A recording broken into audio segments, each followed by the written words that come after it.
7 learners, welcome back to Felicia's TV. Are you ready for another fruitful day of your learning experiences about academic writing? We are happy to hear that.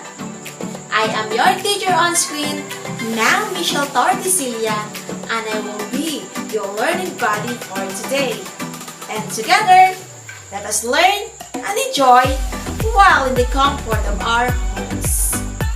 But before we proceed, don't forget to like, share, and hit the subscribe button and notification bell for more updates about our latest videos. Today, we are going to study Lesson 1 of Quarter 4. And the topic is about distinguishing features of academic writing. Our learning objectives are: number 1, identify the different features in academic writing. Number 2, organize information by using a graphic organizer and by applying the different features of academic writing. Do you know that in order to become expert in writing, one must possess good vocabulary? Do you agree? Yes, you are right. Having a good vocabulary can help you to write more effectively. You need a rich vocabulary when you write. And let me enhance that through a strategy called word wall. Do you know how to do a word wall? Not yet? Well, let's try an activity. Are you ready? Let's begin. Directions. Place its ring to the wall where it belongs. The walls are English wall, math wall, and science wall. Take note that you will be given 5 seconds to place the word where it belongs. The first word is evaporation. Evaporation belongs to science wall. Correct. Number 2, geometry. Geometry is placed to math wall. You are right. Number 3, grammar. Grammar is placed to English wall. Very good. Number 4, magnesium. Magnesium is placed to science wall. Correct again. Number 5, reading. Reading belongs to English wall. Another check. Number 6, noun. Noun is placed to English wall. That's right. Number 7, addition. Addition belongs to math wall. Excellent. Number 8, human body. Human body is placed to science wall. Great. Number 9, fraction. Fraction belongs to math wall. Good job. And the last, number 10, microorganism. Microorganism belongs to science wall. Correct. Were you able to place its word to its correct wall? Well, that's great. What helps you to classify its word? Yes, that's right. The label on the wall helps you to classify the words. Let's sum it up. For English wall, we have grammar, reading, noun. For math wall, we have geometry, addition, fraction. For science wall, we have magnesium, human body, microorganism, and evaporation. Congratulations! You did great! Another way to organize your thought in writing is through the use of graphic organizer. Are you familiar with different graphic organizers? Let's find out. We have an activity called I Complete. Directions: complete the missing vowel letter in order to identify the kind of graphic organizer that is being shown. Number 1. What is it? Venn diagram. Amazing. Number 2. That is web. Exactly right. Number 3 is an example of concept map. Excellent. Number 4. That is mind map. Amazing! Now, allow me to strengthen your idea about the meaning and uses of these graphic organizers in writing. Let's begin with Venn diagram.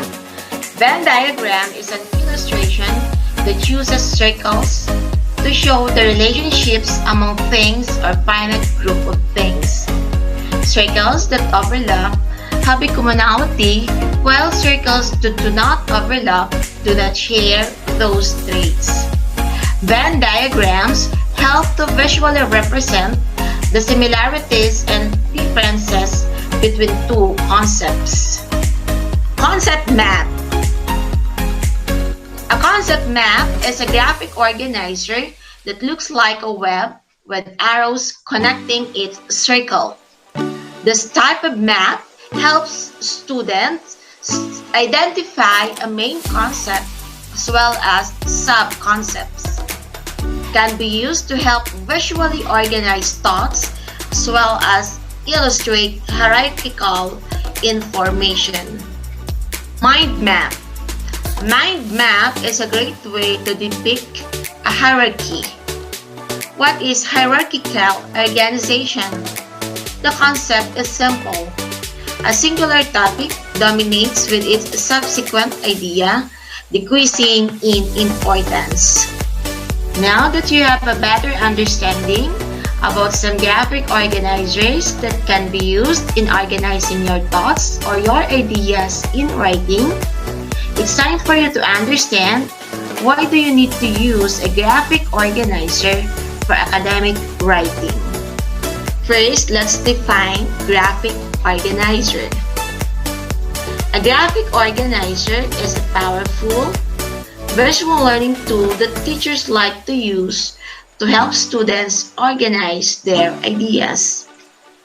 They can be also used to clarify or simplify complex concepts, help with problem solving or decision making, or be used to plan research or brainstorm ideas. These are the reasons in using graphic organizers in writing. First, these can help you visualize your research and how elements connect with each other. Second, this can also enhance your essays, summaries, and research papers with visual elements. Third, these can also track correlations between your thoughts, observations, facts, or general ideas. Lastly, when it comes to essay writing, the most common graphic organizers are webs, mind map, and concept map. Now, let's learn the features of academic writing. What is academic writing? Academic writing is clear, concise, focused, structured, and backed up by evidence. Its purpose is to aid the reader's understanding. It has a formal tone and style, but it is not complex and does not require the use of long sentences and complicated vocabulary. There are 10 features of academic writing and why you need to do so. Number 1. Use formal vocabulary.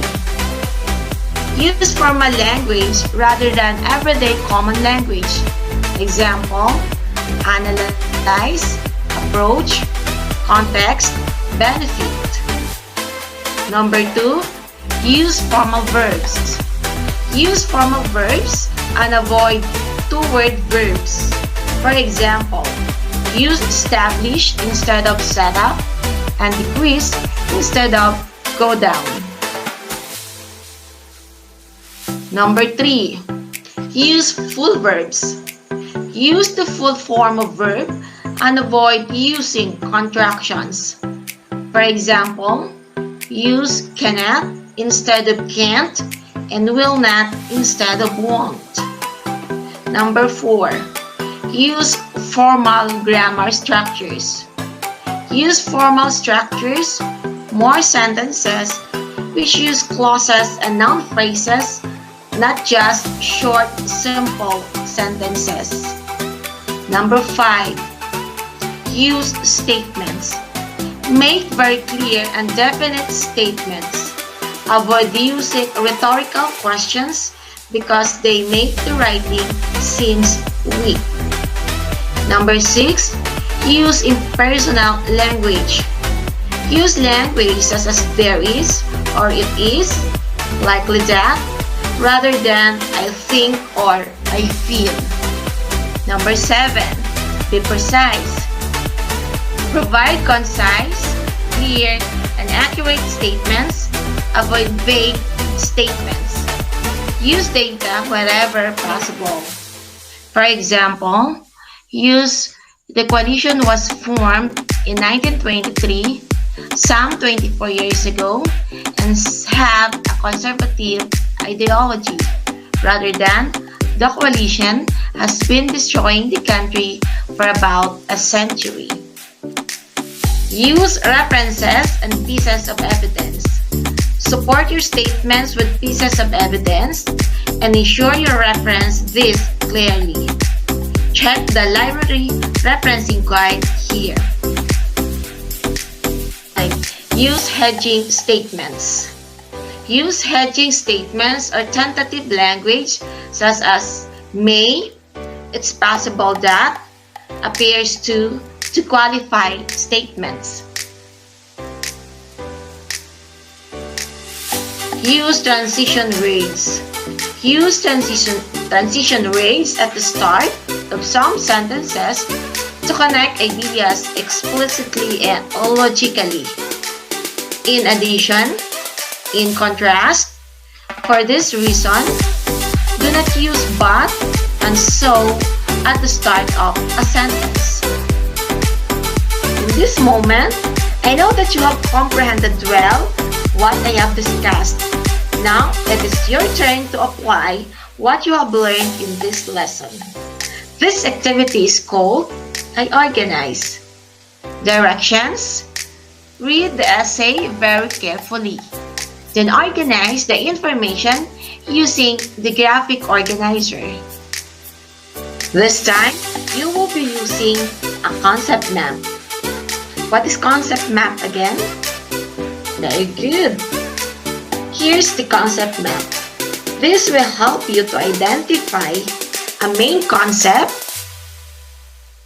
which is written on the upper elongated circle. The first sub-concepts are to be written on the rectangles,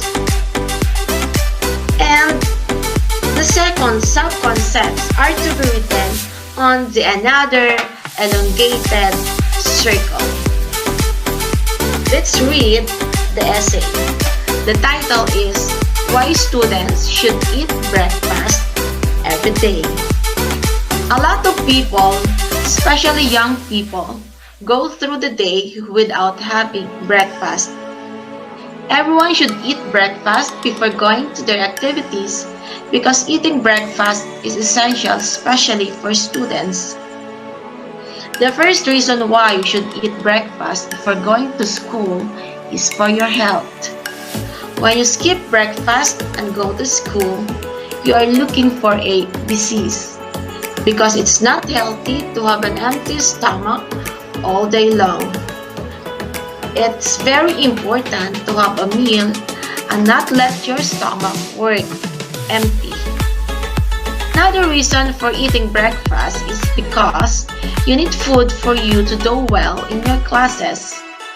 Your body and your brain are not going to function as good as they could because you have no energy and no strength. When you try to learn something and have nothing in your stomach, you're going to have a lot of trouble succeeding. The last reason to have breakfast every day is that you can avoid diseases if you eat breakfast in the morning. If you don't eat, you're going to get sick, and these diseases will have a stronger effect on you because you're going to get sick easier than people who have breakfast every day. Now, let's organize the concept map with the important details taken from the essay. The main concept of the essay is everyone should eat breakfast before going to their activities because eating breakfast is important, especially to students.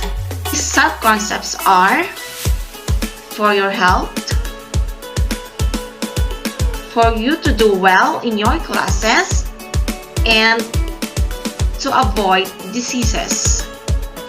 What about the second concepts? These are when you skip breakfast, you are looking for a disease. Next, your body and your brain are not going to function as good as they could. And the last one, you will get sick and diseases have strong effect on you. How's your progress? Have you completed the concept map easily? Wow! Amazing! Now let's assess how much you learned from this lesson. Let's answer this activity. I distinguish. Directions. Identify which distinguishing feature of academic writing is featured in the following statement. Ready, number 1.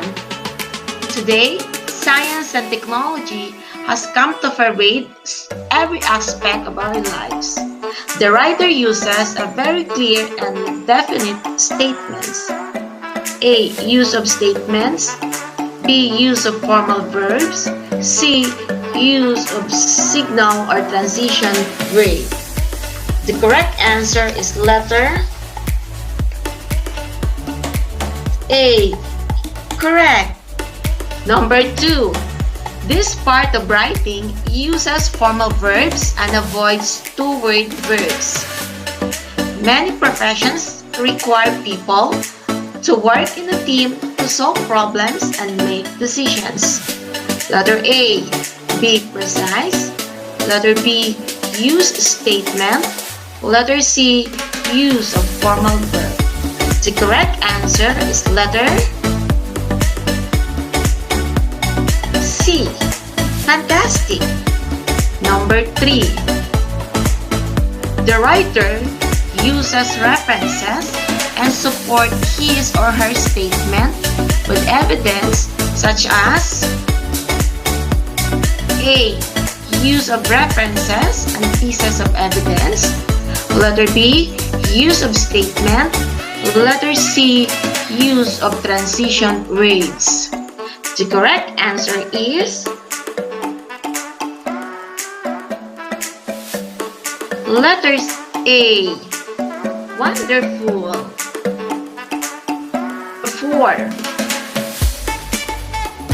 In 1570, Legazpi sent his grandson, Juan de Salcedo, who had arrived from Mexico in 1567. The writer uses precise data to give a clear and precise statements. Letter A, use of transition word. Letter B, use of formal vocabulary. Letter C, be precise.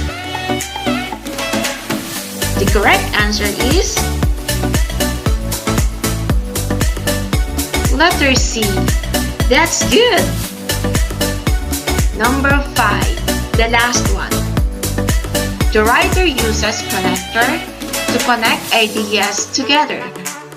It is difficult to take the first step, but it is all a matter of committing yourself to something.